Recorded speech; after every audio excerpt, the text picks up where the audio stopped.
درنا معيه لو غروب دو غاب اشكاين سميتها جيناكم من الشوارع للالعاب الاولمبيه، جيناكم باش نشرحوا لكم باننا غادي نمشيو للالعاب الاولمبيه، وبان البريك دانس واحد الثقافه رياضيه قائمه بذاتها وما عندها حتى شي علاقه بالانحراف، بالعكس هي اليوم في الالعاب الاولمبيه. وبغينا ايضا نأرخوا لهذا الحدث ونأرخوا لهذه الرحله اللي حنا كنعتبروها رحله نصر. الهدف الثاني هي اننا غادي نوقعوا اتفاقيه شراكه مع الجامعه الفرنسيه ديال البريك دانس، ومن خلال هذه الاتفاقيه هذه غتكون واحد العدد ديال عدد ديال المسائل اللي غادي تتفعل، وعدد ديال الامور اللي غادي نتقاسموها وغنشاركوها باش نزيدوا القدام في البريك دانس.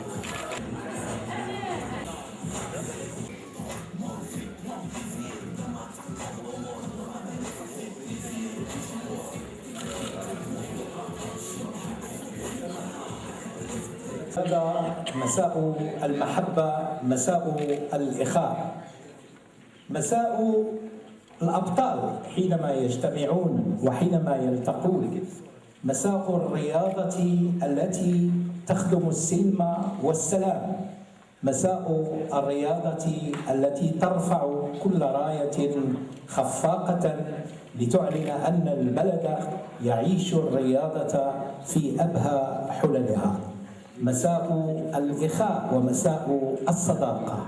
حينما نقول 100 يوم قبل الألعاب الأولمبية يعني هذا الرقم الشيء الكثير بالنسبة لنا جميعا.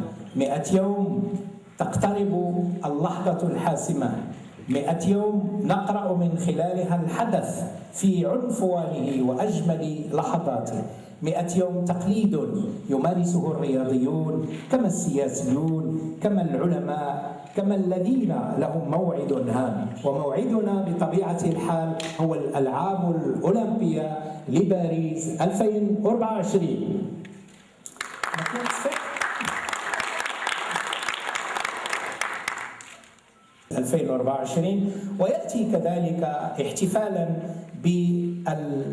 بالنشيد الرسمي للبريكينج المغربي الأولمبي، ويأتي كذلك احتفاء بضيفنا Monsieur le Président de la Fédération française, Monsieur Monsieur Ferreira et Madame Selma Bennani, la présidente de notre fédération. Alors, membres, les artistes أشكاين، تفضلوا معنا أعضاء أشكاين، تفضلوا يسال معنا واعذروا تلعثمي.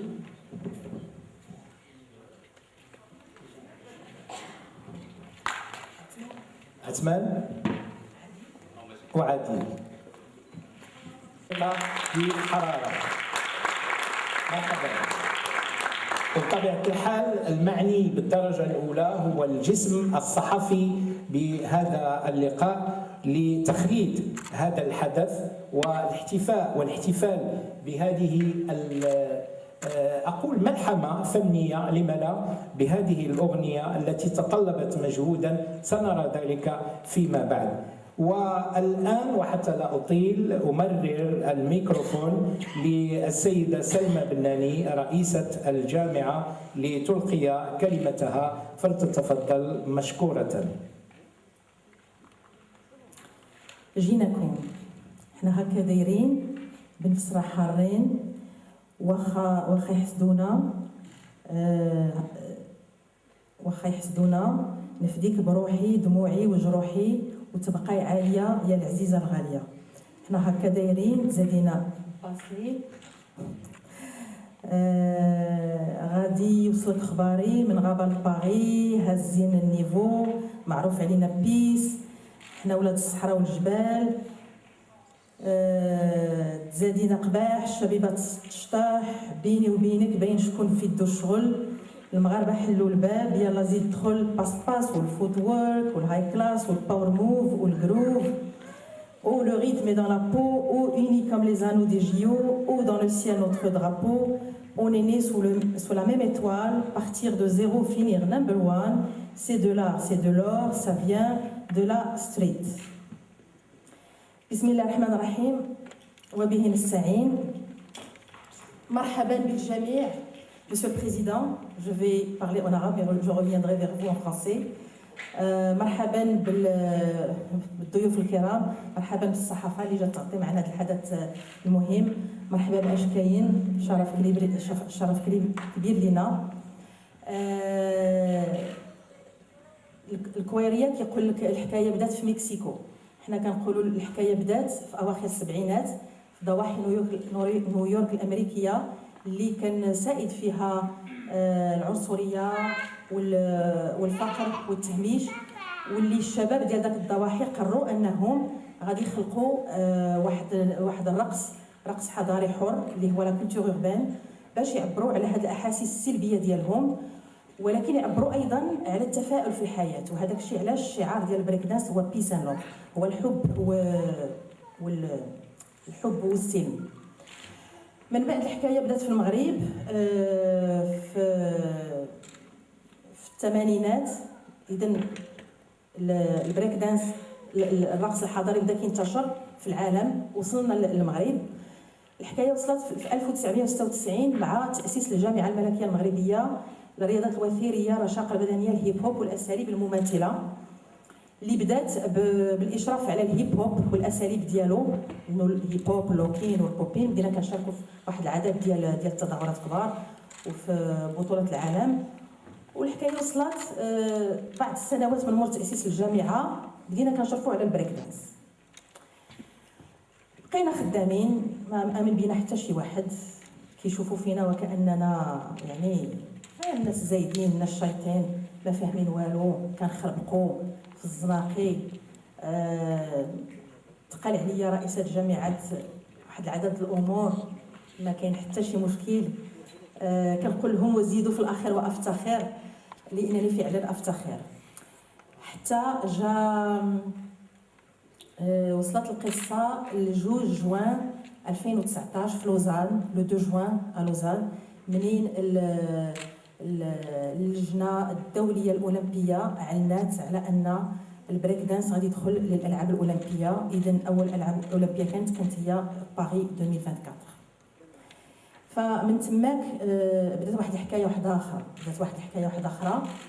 من تماك الامور بدات كتغير، النظره بدات كتغير ديال السلطات، ديال الوزاره، ديال الاباء، ديال الوالدين، ديال الشعب المغربي. لان بحال قلت لكم ما امن بينا حتى شي واحد، والمسار ما كانش سهل، المسار كان صعيب. يعني كتشوف راسك انت مامن بواحد الحاجه ولكن ما مامن بك حتى شي واحد.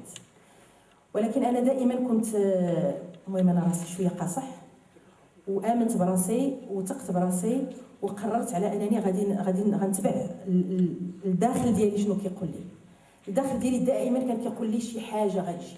هي هذه الحاجه انا ما عارفاش، ما نكذبش عليكم، ولكن الحاجه هي اننا كنا في الشوارع ولينا دابا في الالعاب الاولمبيه.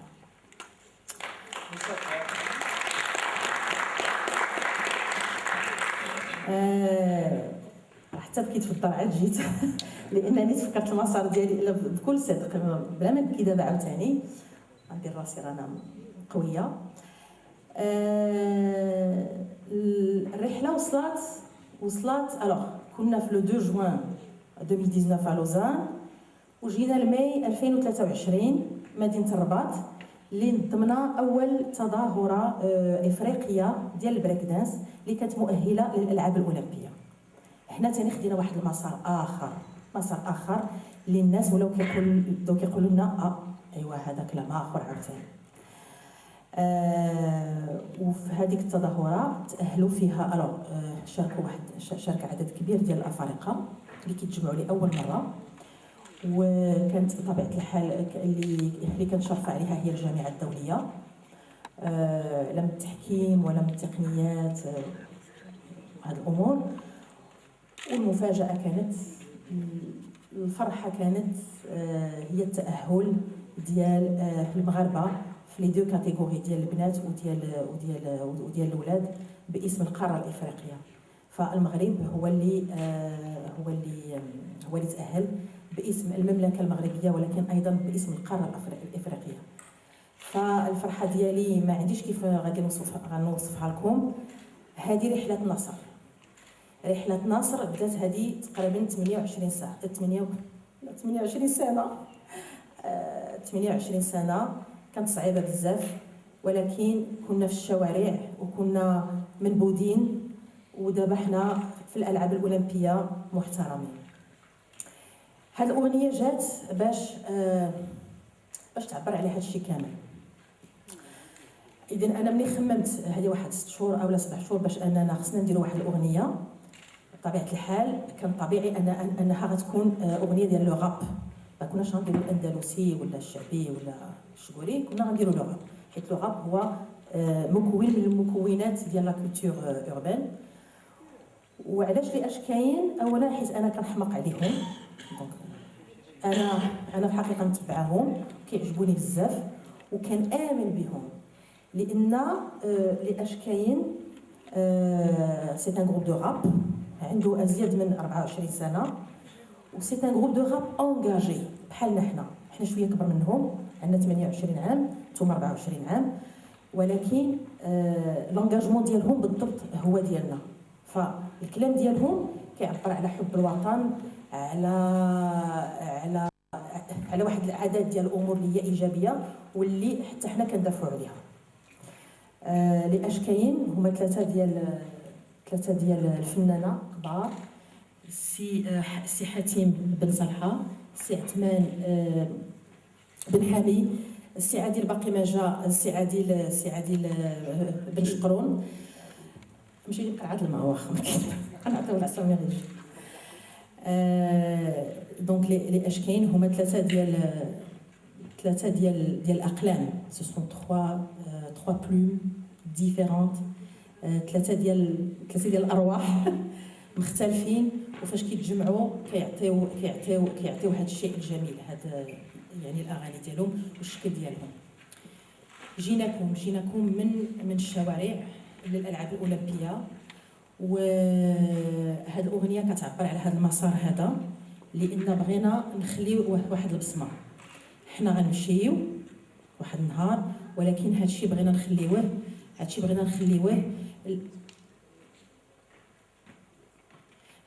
نخليوه للاجيال المقبله، لان هذا حدث تاريخي، وهذا واحد التغير المجتمعي اللي وقع في العالم كامل، واللي اللجنه الدوليه الاولمبيه فهمته، كان عندها الذكاء انها تفهم بان البريك دانس راه ولا كيمثل واحد القاعده شعبيه في العالم كامل، في المدن كلها. شتي حتى المدن اللي فيها الحروب، حتى الدول اللي فيها الحروب فيها البريك دانس. سي خالد دواش ربما هو تا هو في الطريق. الكليب تا هو كيعبر على هذا المسار كامل، فغتشوفوا واحد الوليد صغير واليوم وصل للالعاب الاولمبيه. انا اكثر من فرحانه، عانيت بزاف، ولكن الحمد لله اليوم يعني اليوم كلشي هو بان. كنبغي نشكر فرقه اش كاين، داروا واحد العمل رائع، مقسوم شويه، لا بدل لا هاد الكلمه هنا، لا السكرات يدخل هنا، لا هذه طلعها، لا جبت شويه من هنا، ولكن وكنبغي نشكر ايضا الفنان سي خالد دواش دي جي كي اللي قام بالكليب. Monsieur le Président, je vais vous traduire ce que je viens de dire, mais rapidement. Donc j'ai dit que j'étais très très heureuse. D'abord, je vous réitère donc la bienvenue. Nous sommes très heureux de vous avoir parmi nous. Bienvenue à vous et à toute la délégation française. Donc j'ai expliqué le pourquoi de la conférence d'aujourd'hui. Donc c'est pour dire pourquoi nous avons voulu donc créer une chanson avec un clip. Alors tout simplement pour cette chanson et le clip relate et retrace les 28 ans de la fédération en ce qui concerne donc le hip-hop et les disciplines assimilées. J'ai expliqué que j'ai parlé rapidement de l'historique du breakdance, comme quoi il est dans les ghettos urbains et comme quoi il a connu tout un parcours. Et donc ce parcours était mon combat à moi et que personne n'a cru en moi jusqu'au 2 juin. Alors les choses ont commencé à changer le 2 juin de 2019 à Lausanne. Vous allez vous en rappeler, quand le CIO a déclaré officiel donc l'entrée du breaking au JO de Paris, et donc, voilà, au JO, et donc c'est devenu un sport olympique. Donc aujourd'hui, ce combat, c'est que nous étions dans les rues, nous étions les rebuts de la société, mais aujourd'hui, nous sommes aux Jeux olympiques. Et donc nous avons voulu retracer et relater donc ce parcours de 28 ans. Moi, j'ai fondé cette fédération il y a 28 ans, j'ai grandi avec cette fédération, donc aujourd'hui, je suis très très heureuse de laisser une trace aux futures générations. Et nous avons choisi un groupe de rap, alors que moi j'aime beaucoup, il s'appelle Ashkayin. Et donc on a Atman, on a Hatim, Adil est en route. Ah, il est là, il est où? C'est Adil. C'est la plume qui clash. On l'applaudit. C'est Adil Ben Choukran. Alors les Ashkayin, ce sont 3 âmes qui ont vu le jour, ce sont 3 rappeurs qui ont vu le jour il y a 24 ans. C'est un groupe c'est un groupe de rap qui est très engagé, qui porte les mêmes valeurs que nous. Je leur ai dit tout à l'heure, nous avons 28 ans, ils ont 24 ans, ils sont un peu plus jeunes que nous. Ce sont 3 très belles plumes différentes, 3 âmes différentes. Et quand ils sont là à 3, eh ben, c'est l'explosion. Donc je les ai contactés il y a 4 ou 5 mois. La sauce a très très vite pris et donc ils ont créé pour nous Ginako. Nous sommes chez vous, donc de l'underground aux Jeux Olympiques. Et le clip, il est signé d'un grand DJ talentueux, DJ K. Donc c'est lui qui a réalisé le clip et le clip il relate donc ce parcours. Voilà, شكرا للجميع. شكرا على هذه المشاهد لكل ذي حق حقه، وهذه من خصالك ومن شيمك ومن شيم الوسط الذي تربيت فيه.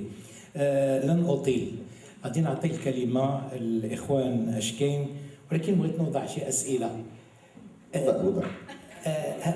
هاد الأغنية هادي واش حركت فيكم شي حاجة؟ واش خلقت واحد المسار جديد؟ واش هي الأولى من نوعها؟ تفضلوا لكم الكلمة. السلام عليكم بعدا، شكرا على الحضور الكريم من كاع اللي قايلينها بوجوه زبونه والتحيات اللي قدامنا.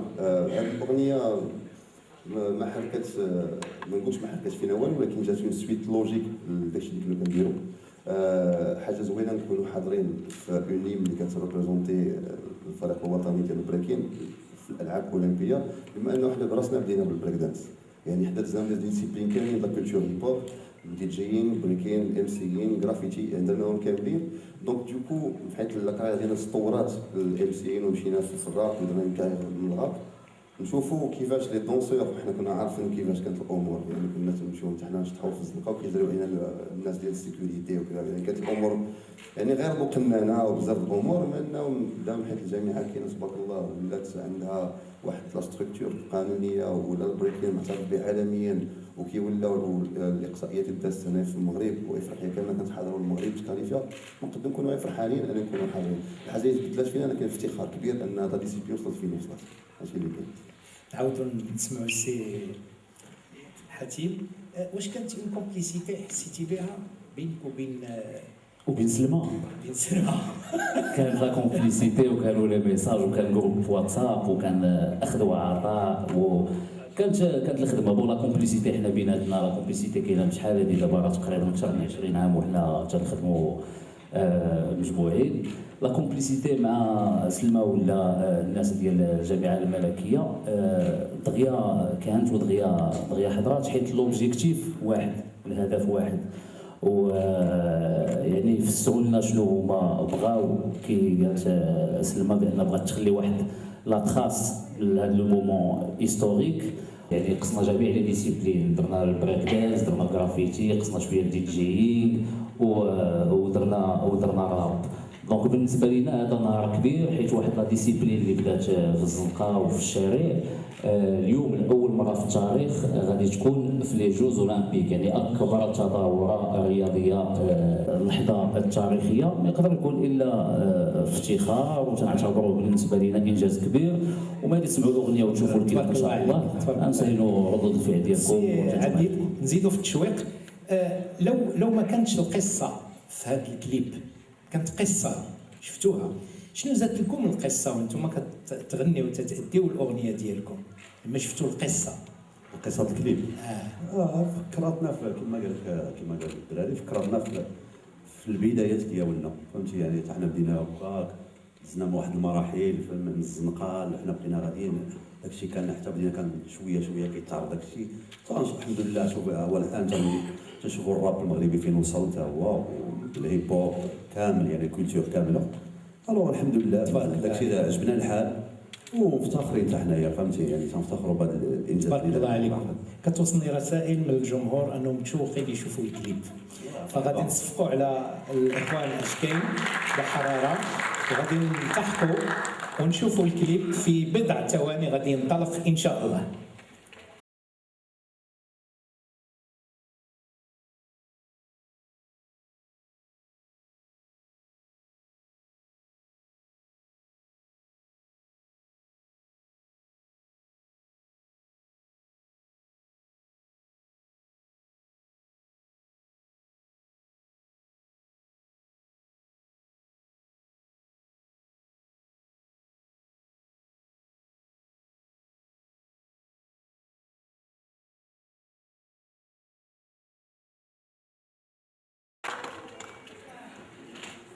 مرة أخرى نصفق بحرارة على هذا الإنجاز، نصفق بحرارة على الإبداع لما يمتحوا من الرياضة أو الفن يمتحوا من الرياضة، وبالتالي لا نقاش ولا جدال في أن الرياضة هي فن، هي تعبير، هي روح، هي جسد، هي كلمات، هي حركات، هي روح سامية وعالية. فشكرا باسم الجامعة الملكية المغربية الفريق أشكين، أحببتكم من جديد، كنت كنبغيكم ودابا من جديد. بارك الله عليكم. تبادل رياضي تقتضي تبادل تربوي، تقتضي تبادل في التكوين وفي اللقاءات، وأن فرنسا والمغرب سيشكلان بموجب هذه الشراكة سيشكلان قوة رياضية، ربما سيشكلان نوعا من العطاء وسيشكلان اتحادا مرموقا. إذا نأخذ صور للشراكة والتي وقعتها جامعتنا المغربية مع الجامعة الفرنسية 100 يوم قبل اللقاء الأولمبي باريس 2024، ولها ما لها من دلالات. فشكرا ونتمنى التوفيق لإنجاز هذه الشراكة وتنزيلها على أرض الواقع. التحقوا بالمنصة، تفضلوا. Je cède la parole à Madame Ina. Pour l'ambassade de France. Donc simplement quelques mots peut-être pour faire la transition autour d'un événement que nous avons organisé en partenariat avec ces deux magnifiques fédérations, un battle France-Maroc, un battle de l'amitié qui aura lieu demain à 16h au théâtre Mohamed V, et où on vous espère très nombreux. Et donc c'était simplement quelques pour vous expliquer pourquoi on avait souhaité organiser cet événement qui, pour l'Institut français du Maroc, s'inscrit dans une triple dynamique, je dirais. D'abord, il y a un an, l'ambassade de France a souhaité relancer sa coopération dans le domaine du sport, et en favorisant tout un tas d'actions et en privilégiant aussi les actions qui mêlent sport et inclusion, sport et éducation. Et évidemment, le breaking répondait à ces engagements. Ensuite, évidemment, dans le cadre et dans la perspective des Jeux Olympiques de Paris 2024, on avait à cœur d'organiser une grande manifestation entre nos deux pays, populaire, festive et surtout qui s'adresse à la jeunesse. Et comme on l'a dit, puisque le breaking fait son entrée dans les Jeux comme discipline olympique pour la première fois de l'histoire des Jeux, un peu collective, internationale, autour des Jeux Olympiques. Et puis, dernier aspect, le breaking entre le sport et la danse, bien sûr, s'inscrivait parfaitement dans ce que nous avons voulu lancer cette année, une grande saison culturelle autour de l'art et du sport, du corps en mouvement. Peut-être, juste pour ajouter que cet événement, il s'inscrit, on vient de le voir, dans un esprit de s'y engager socialement, engagé dans toutes ces valeurs que véhicule le sport au quotidien. Eh bien, je suis très heureuse d'annoncer qu'il existe ces valeurs d'amitié. Tous les danseurs se sont entraînés tout à l'heure ensemble. C'est des valeurs de fraternité aussi, et la France et le Maroc dans tous les domaines, le sport y compris. Merci. السيدة إيمان. والآن أمرر الكلمة كلمة مركزة مقتضبة فلننصت ونصغي. تفضلي لاله سلمى. إذا مرحبا مجددا في الندوة الصحفية اللي هي خاصة دابا بتوقيع اتفاقية شراكة مع الجامعة الفرنسية ديال بريك دانس. Encore une fois, nous sommes très heureux de vous accueillir, vous et la délégation française, afin de fêter les J-100.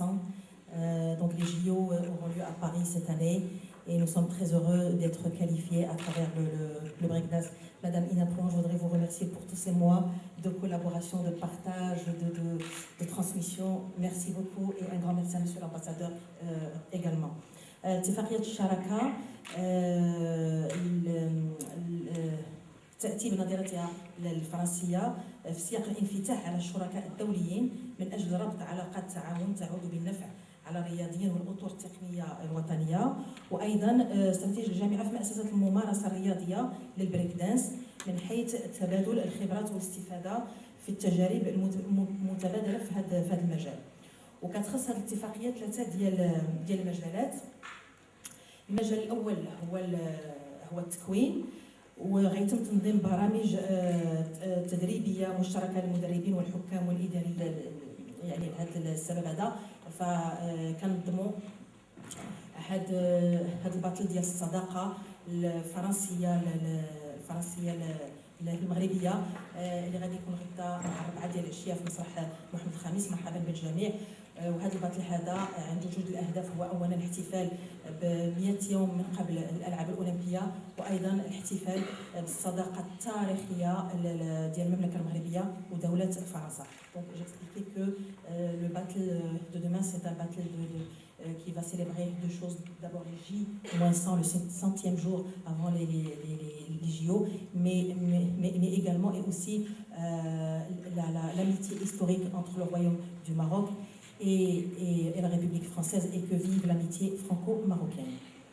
Donc directement, je cède la parole à M. Ferreira, Charles Ferreira. Pas Ferrari, hein. Oui. Excuse, 2 fois je me suis trompé. Écoutez, moi je suis ravi d'être parmi vous. Je remercie Madame Ina Pouan et puis Madame la Présidente également pour l'accueil qui nous a été fait.